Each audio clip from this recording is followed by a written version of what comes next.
We'll guide you through how to edit YouTube Shorts in DaVinci Resolve. If you find this helpful, consider subscribing and liking the video. First, open DaVinci Resolve on your computer.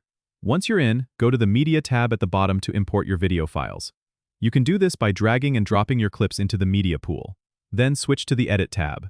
Here, you want to set up your timeline for a vertical format, which is perfect for YouTube Shorts.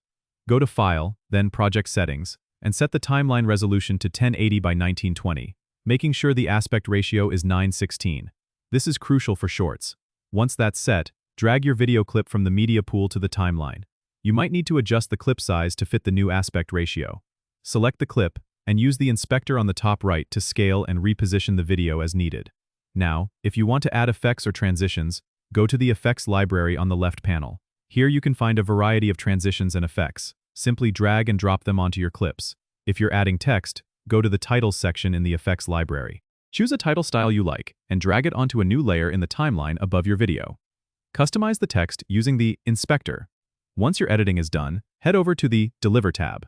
Choose YouTube as your render setting for optimal quality. Make sure the resolution is set to 1080 by 1920, and adjust the frame rate to 30 frames per second, which works well for online videos. Set your file location, name your video, and click Add to Render Queue. Finally, hit Start Render. When finished, your video will be ready to upload as a YouTube short. Don't forget to subscribe and comment if this helped you out.